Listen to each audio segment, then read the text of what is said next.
Assalamualaikum warahmatullahi wabarakatuh. Hai, sobat pelatihan semua. Di materi sebelumnya, kita sudah membahas tentang fondasi apa aja sih yang perlu kita bangun dalam rangka mengembangkan media sosial dan personal branding. Nah, kali ini kita akan bicara lebih jauh tekniknya seperti apa sih praktek yang kita perlukan untuk menerjemahkan fondasi itu seperti apa. Nah, itu akan kita kupas tuntas dan lebih jauh pada materi kali ini, yaitu konten pilar. Nah, setelah kita tahu gambarannya apa yang harus kita lakukan, teknisnya gimana sih? Kak, tapi kan saya bingung. Sobat pelajar mungkin bingung. Bagaimana cara mengimplementasikan gagasan tadi dalam sebuah konten? Bagaimana mewujudkan ide tadi, personal branding tadi, menjadi sebuah konten? Makanya hal itu bisa kita lakukan dengan membuat konten pilar. Yang pertama itu persona. Persona itu bisa dikatakan juga gambaran kita itu siapa. Nah, pengenalan diri kita ini. Kalau santri, saya santri gitu kan, itu bisa. Satu itu yang bagaimana. Kemudian yang kedua, keahlian. Santri kreatif, santri ekonomi, santri nulis. Itu pembidangan, itu passion.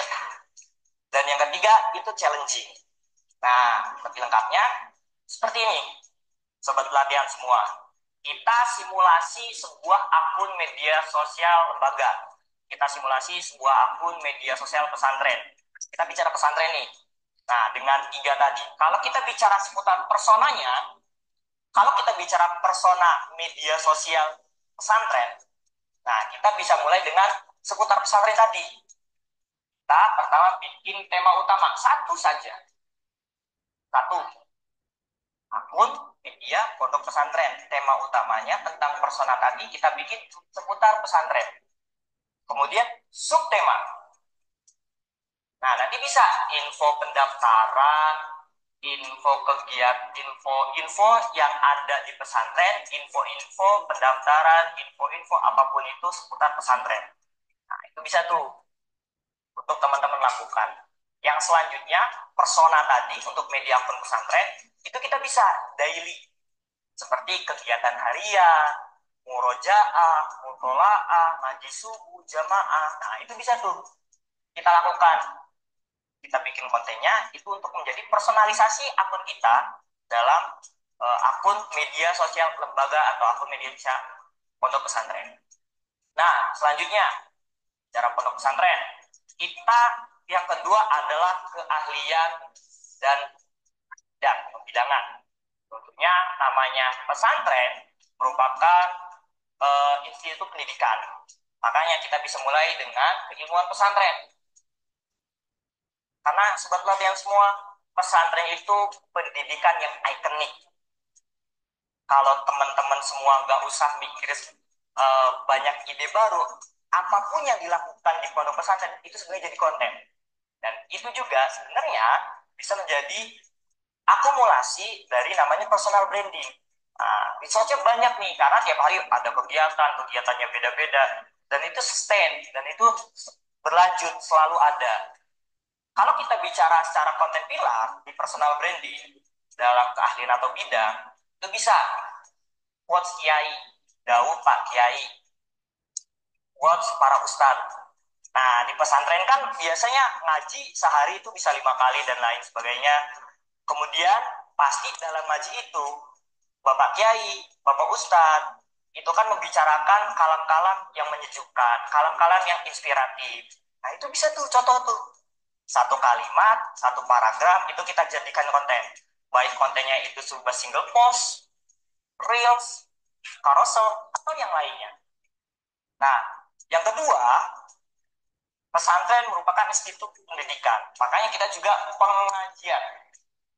Pesantren tentunya kita tahu banyak hal yang dipelajari, mulai dari budiah, fikih, muamalah, dan yang lain halnya. Nah, itu bisa tuh menjadi konten kita karena persona sebuah akun media sosial pesantren adalah keilmuannya, dan keilmuan pesantren kita kuning. keilmuan pesantren Islam tadi. Makanya kita bisa mulai dengan Budia, apa namanya, kitab kuning, ilmu alat, seperti hal itu.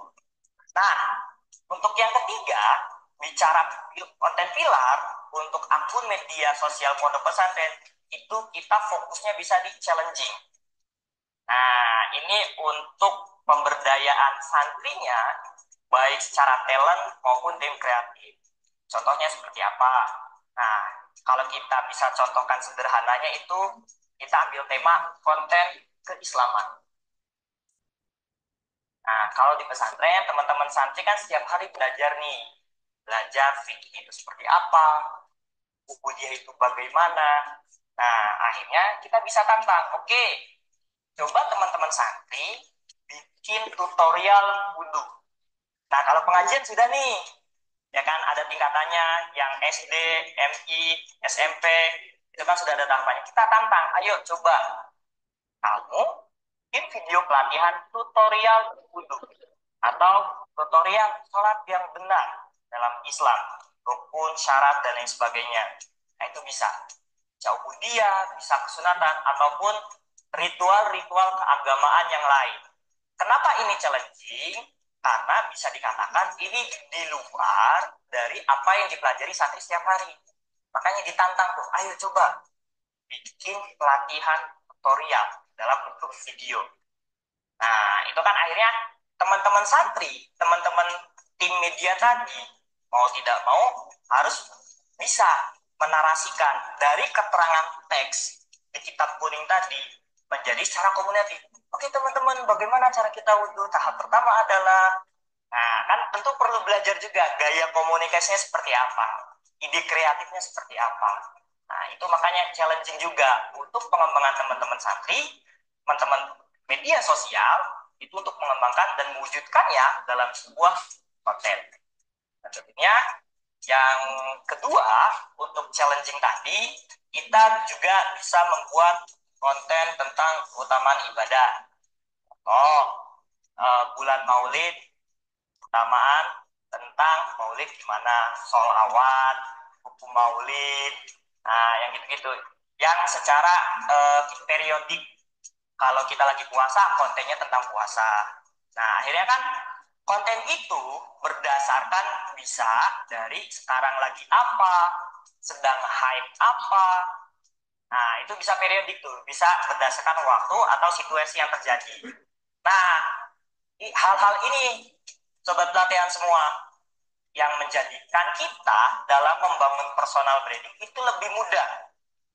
Nah, jadi kan sudah ditentukan nih, oh tema utamanya ada 3 seputar pesantren, keilmuan pesantren, dan juga konten keislaman.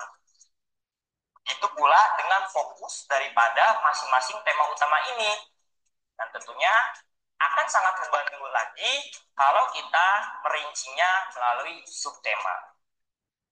Baik, sobat latihan semua, pada intinya membangun personal branding dimulai dengan hal yang paling dekat dengan kita.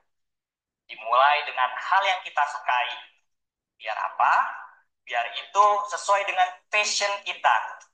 Akhirnya kita tidak terpaksa untuk memulai personal branding ini. Dan juga untuk menjaga agar kita tidak menjadi komentator alam semesta. Itu akan membuat kita banyak mengalami tantangan. Bisa jadi blunder. Dan tentunya menjaga kepakaran. Jangan sampai isu itu dikomentari oleh bukan ahlinya. Maka dari itu, yuk teman-teman mulai konten, mulai bangun personal brandingmu. Karena goalmu harimaumu. Cukup sekian dari saya. Assalamualaikum warahmatullahi wabarakatuh.